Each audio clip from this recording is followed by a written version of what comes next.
The etymology of the word education, like so much else in education, is contested. Its roots are the Latin words educare, meaning to train or mould, and educere, meaning to draw forth or lead away. The words were used to describe not just teaching and learning as we take education to mean, but also for putting a ship to sea, hatching an egg or midwifing a birth, training a circus animal, even sculling a drink. Just how much modern teaching has in common with those activities, I'll leave it to you to judge.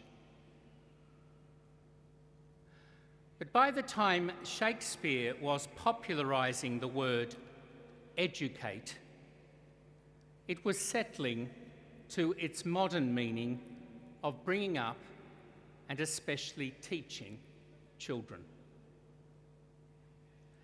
In his comedy, Love's Labour's Lost, artsman or school teacher Holofernes, who teaches at the local charge house or school, dismisses the local constable, Constable Dull, as undressed, unpolished, uneducated, unpruned, untrained, or rather, unlettered.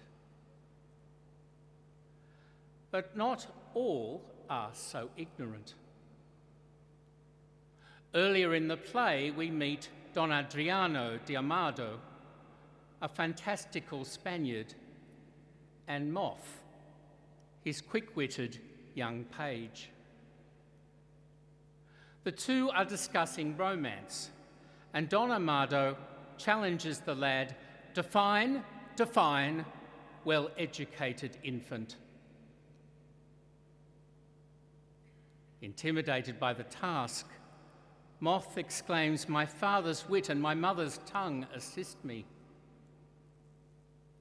Adriano responds, "Sweet invocation of a child, most pretty and pathetical."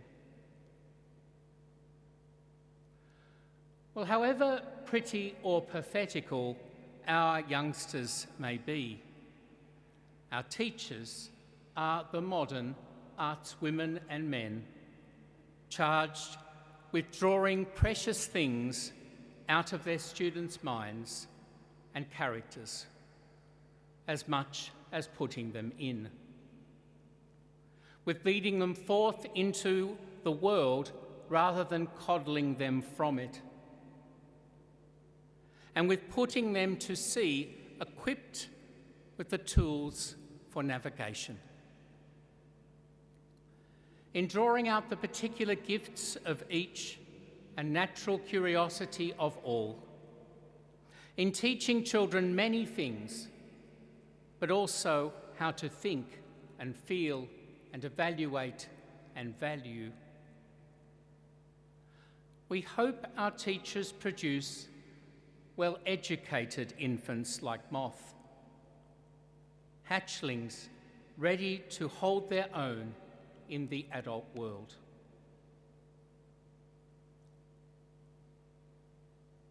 Today's Gospel passage is the one which Pope Francis has taken for this year's World Youth Day theme. Young man, I say to you, arise. A story of death and resurrection, or at least resuscitation, might seem better suited to an end-of-year requiem than to an opening of the year Mass.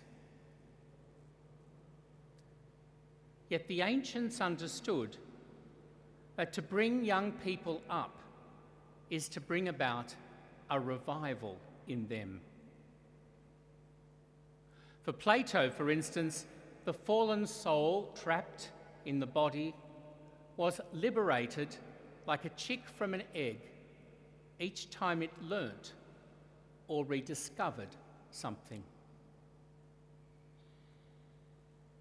When Jesus encountered the widow of Nain, the body of her only child was being carried in procession out of town.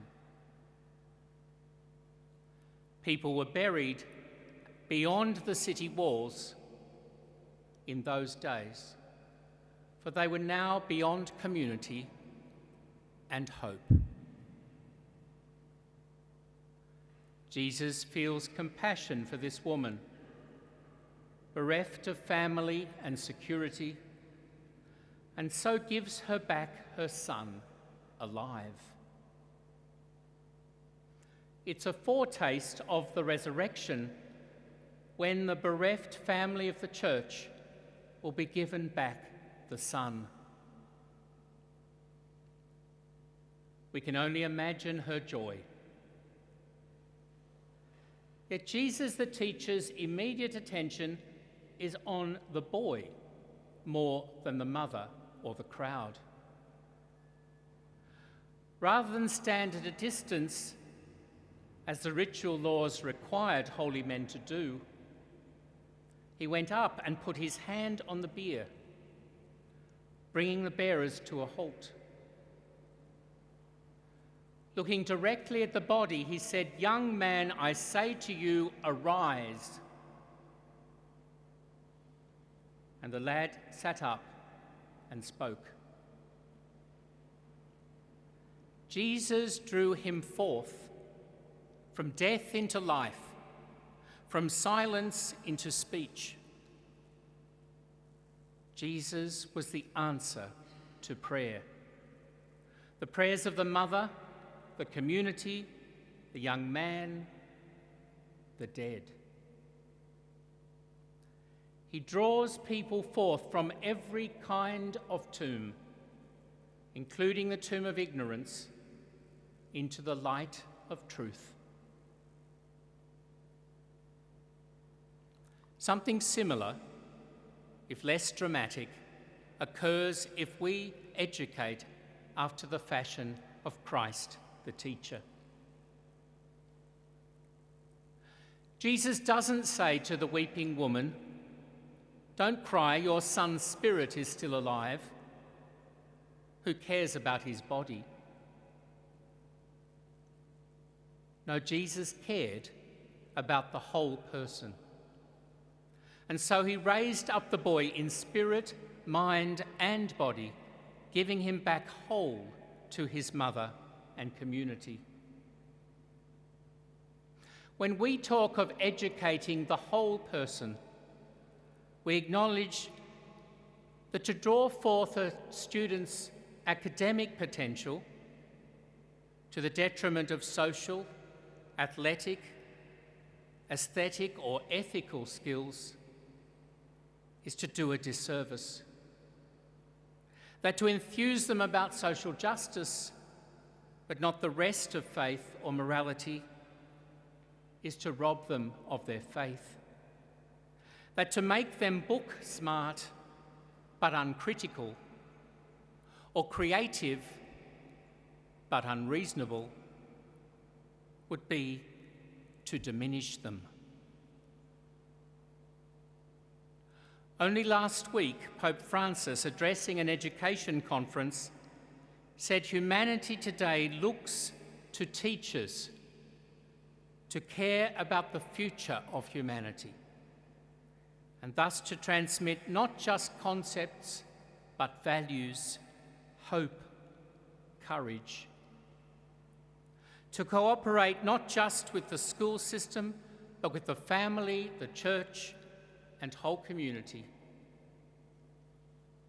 To combine the language of the head with the language of the heart and the language of the hands.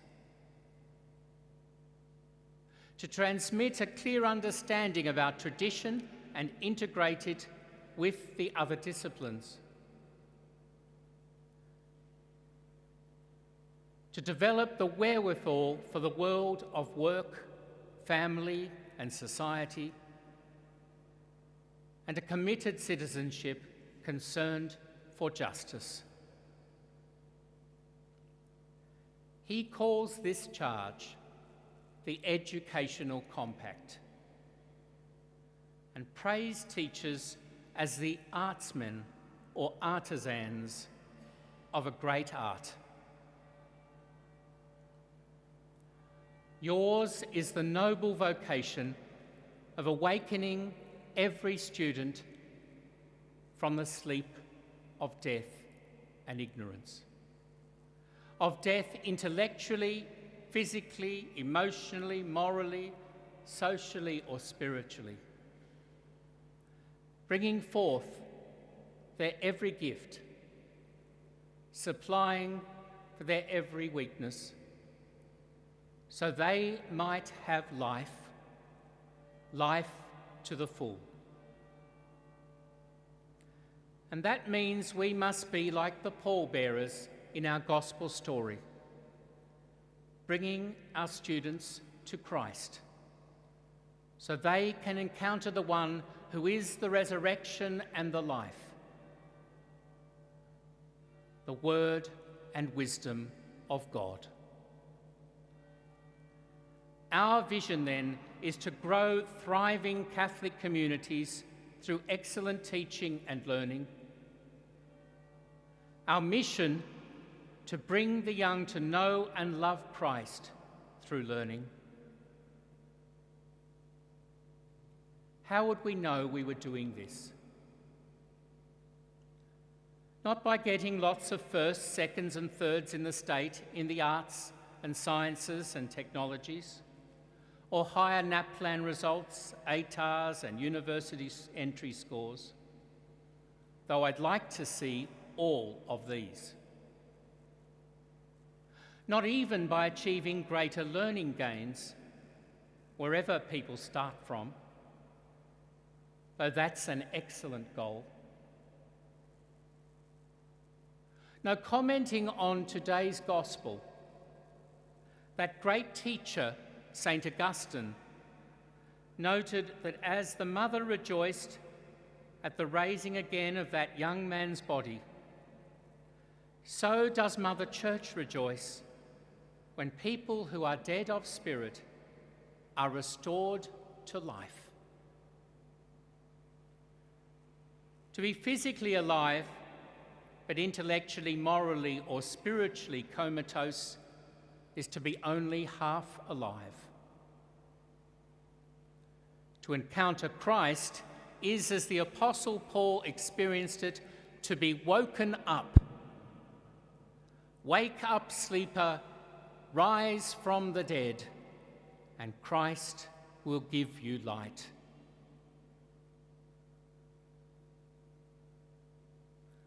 So when Jesus resuscitated the young man, he started to talk. To encounter the word and wisdom of God is to be awoken, enlightened, changed. And such a grace cannot be contained. It bursts out of us as we become in turn a voice for that wisdom and word. In that sense, all Christian life is fundamentally education. Training, moulding, bringing forth, leading out. May what each of you offer in 2020 and beyond have that electric power, greater than any defibrillator. God bless our beginning teachers. God bless you all.